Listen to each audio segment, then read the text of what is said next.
आज बनवतोय कुरकुरीत केळीचे चिप्स, जे चवीला तर खूप भारी लागतात. महत्त्वाचं म्हणजे एकदा बनवले ना तर महिना ते दीड महिना आरामात टिकतात. मस्त कुरकुरीत राहतात. हवाबंद डब्यामध्ये जर ठेवले ना तर मस्त कुरकुरीत राहतात. त्यासोबत इथं आज आपण बटाट्याचे चिप्ससुद्धा बनवलेले आहेत. हे चिप्स बघून कोणी म्हणणार सुद्धा नाही की हे दोन्ही चिप्स तुम्ही घरी बनवलेले आहेत. छोट्या छोट्या काही टिप्स तुमच्यासोबत शेअर केलेल्या आहेत, त्यामुळे व्हिडिओ शेवटपर्यंत बघा. तर तुम्ही बघू शकता अगदी परफेक्ट मार्केटसारखे हे दोन्हीही चिप्स आपले बनवून तयार झालेले आहेत. तर चला उशीर न करता व्हिडिओला सुरुवात करूया. तर इथं मी अर्धा किलो कच्ची केळी घेतलेली आहे. ही केळी भाजीसाठी सुद्धा वापरली जाते. तर कच्च्या केळीची भाजीसुद्धा खूप छान होते मंडळी. तर इथं काय केलेलं आहे ना, आपण ज्या पद्धतीने बटाट्याची साल काढतो ना त्याच पद्धतीने कच्च्या केळीची साल काढून घ्यायची. तर कच्च्या केळीची साल निघणं थोडंसं कठीण जातं, त्यामुळे या पद्धतीने जर काढली ना तर खूप पटकन निघते आणि जास्तीची केळी देखील आपली वाया जात नाही. तर अगदी फास्टमध्ये हे काम आपलं होऊन जातं. तर हे बघा, उरलं सुरलं ना असं चाकूने काढून घ्यायचं. अगदी मस्त याची साल निघलेली आहे. तर चला दुसरी पद्धतसुद्धा तुमच्यासोबत शेअर करते. कच्च्या केळीला ना थोडासा चिक असतो, त्यामुळे काय करायचं ना, ह्या सगळ्या केळी एकत्र ना सगळ्याची साल काढून घ्यायची. तिथे तुम्हाला दुसरी पद्धत दाखवते. तर काय करायचं ना, पुढचा टोकाचा भाग कट करून घ्यायचा आणि त्यानंतर अशा पद्धतीने 2 चिरा पाडून घ्यायच्या आणि अगदी हलक्या हाताने ही साल आपल्याला हळूहळू काढून घ्यायची आहे. आणि खूप घाई करायची नाही आणि खूप खरडूनसुद्धा असं म्हणजे कट करायचं नाही. म्हणजे काय होतं ना, आपलं जास्तीचं केळं यामध्ये वाया जात नाही.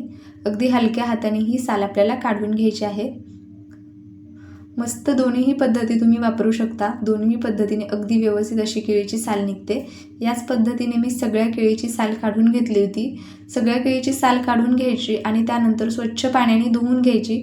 धुवून घेतल्याच्या नंतर एखाद्या सुती कापडाने याला पुसून घ्यायचं. म्हणजे जो चीक आहे ना तो बऱ्यापैकी निघून जातो आणि ज्यामुळे आपले चिप्ससुद्धा खूप मस्त बनवून तयार होतात. तर चला हे थोडंसं साईडला ठेवू. तर इथं मी एक वाटी घेतलेली आहे. आता या वाटीमध्ये आपल्याला पाणी घालायचं आहे. तर इथं थोडंसं अर्ध्या वाटीपेक्षा कमी मी पाणी घेतलेलं आहे. त्यानंतर 1 चमचाभर यामध्ये मीठ घालायचं. आता आपलं हे मीठ पाण्याचं मिश्रण थोडंसं साईडला ठेवूया. तर इथं मी गॅसवर कढई गरम करण्यासाठी ठेवलेली आहे. आता यामध्ये इथं मी शेंगदाणा तेलाचा वापर केलेला आहे. तर हे जे चिप्स आहे हे मी उपवासासाठी बनवत होते, त्यामुळे इथं मी शेंगदाणा तेलाचा वापर केलेला आहे. तुम्ही जर मधल्या वेळेत खाण्यासाठी बनवणार असाल ना तर साधं आपलं जे सोयाबीन तेल आहे किंवा इतर कोणतंही तेल तुम्ही वापरू शकता. सुरुवातीला कडकडीत तेल गरम करायचं, त्यानंतर गॅस बारीक करायचा आणि ज्या आपण जे चिप्सचं जे कटर असतं ना त्या पद्धतीने हे असे तेलामध्ये डायरेक्ट चिप्स पाडून घ्यायचे. म्हणजे अगदी खूप मस्त बनवून तयार होतात. जर आपण खाली जर हे चिप्स पाडले ना तर ते एकाला एक चिटकतात आणि ते तेलात सोडणं थोडंसं अवघड जातं. एका केळीचे चिप्स एक बारमध्ये पाडून घेतले. यावरती जे आपण मिठाचं पाणी तयार करून घेतलं होतं हे पाणी घालायचं. आता याला अजिबात हलवायचं नाही. यामधले जे बुडबुडे आहेत ते कमी होऊन द्यायचे. पाणी घातले अजिबात अंगावरती उडत नाही, फक्त हलकासा चुरचुर आवाज येतो. आवाज थोडासा कमी झाला की त्यानंतर अशा पद्धतीने हे झाऱ्याने हलवून घ्यायचं. खूप सोपी पद्धत आहे आणि या पद्धतीने जर तुम्ही चिप्स बनवले ना तर खूप मस्त बनवून तयार होतात. छोट्या छोट्या टिप्स असतात मंडळी, ज्या आपण फॉलो केल्या ना तर खूप सुंदर आपले पदार्थ बनवून तयार होतात. त्यानंतर याला थोडंसं हलवून घेतलं. जे चिप्स थोडे असे चिटकलेले असतात ना ते सोडवून घ्यायचे. पुन्हा व्यवस्थित असं हलवून घ्यायचं आणि यामधले बुडबुडे जे आहेत ते संपूर्ण कमी होईपर्यंत हे चिप्स आपल्याला तळून घ्यायचे. ज्यावेळेस तेलावरचे बुडबुडे कमी होतात ना त्यावेळेसच चिप्स तेलातून बाहेर काढायचे. किंवा तुम्ही हे करू शकता की ज्यावेळेस आपण चिप्स आपले तळले ना की त्यावरचे बुडबुडे तर कमी होतात आणि महत्त्वाचं म्हणजे ज्यावेळेस आपण चिप्स तेलातून बाहेर काढतो ना त्यावेळेस ज्या चिप्सचा जो आवाज असतो ना तो मस्त असा खळखळ आवाज येतो, ज्याहून आपल्याला अगदी समजून जातं की हे जे चिप्स आहेत ना अगदी मस्त असे कुरकुरीत तयार झालेले आहेत. जर अशा पद्धतीने जर चिप्स तळून घेतले ना तर ते चिप्स अगदी हवाबंद डब्यामध्ये जर तुम्ही थंड करून ठेवले ना तर ते संपेपर्यंत असेच कुरकुरीत राहतात. सुरुवातीला कमी गॅसवरच हे तळून घ्यायचे आणि नंतरच गॅस मोठा करायचा. सुरुवातीपासून शेवटपर्यंत मोठ्या गॅसवर चिप्स नाही तळायचे. सुरुवातीला बारीक गॅस करून पाडून घ्यायचे. हलकेसे सेट झाले तेलामध्ये, बुडबुडे कमी झाले की गॅसची फ्लेम वाढवायची. याच पद्धतीने पुन्हा तेल कडकडीत गरम केलं, गॅस बारीक केला आणि पुन्हा अशा पद्धतीने हे आपल्याला तेलामध्ये कट करायचे आहेत. हे बघा, अगदी मस्त असे हे आपले चिप्स बनवून तयार होतात. तर याच पद्धतीने मी सगळ्या केळीचे चिप्स बनवून घेतले. अगदी कुरकुरीत मार्केटसारखे जे चिप्स आपले बनून तयार झाले. बरं मंडळी, इथे उपवासासाठी मी बनवलेले आहे, त्यामुळे यामध्ये हळद घातली नाही. जे आपण मीठ पाण्याचं मिश्रण तयार केलं होतं त्यामध्ये जर तुम्ही हळद घातली ना तर मार्केटसारखा पिवळा रंगसुद्धा अगदी सहज येतो. पण हे तुम्ही उपवासाला देखील खाऊ शकता. तर चला लगेचच इथं बटाट्याचे चिप्ससुद्धा आपण बनवतोय.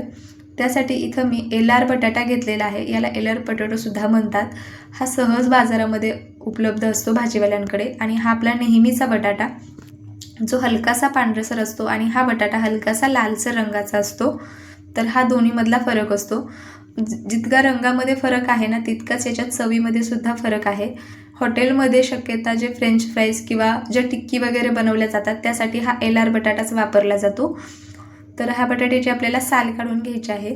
हा चवीला गोडसर नसतो. आपला साधा बटाटा हलकासा गोडसर किंवा त्याचा रंग पांढरा किंवा पिवळा असतो. तसा हा बटाटा वरून लालसर असतो आणि आतून अगदी पांढरा शुभ्र असतो. शिवाय थोडासा हा कडक असतो. आता इथं मी बटाट्याची साल काढून घेतलेली आहे. हा बटाटासुद्धा धुवून पुसून घेतला होता. त्यानंतर पुन्हा तेल गरम करून घेतलं आणि त्याच पद्धतीने हे सुद्धा चिप्स आपल्याला तेलामध्ये पाडून घ्यायचे आहेत. गॅसपासून जे कटर आहे ते थोडंसं वरती पकडायचं, थोड्याशा अंतरावर ठेवायचं म्हणजे आपल्याला हाताला सुद्धा ह्याची वाफ वगैरे लागत नाही.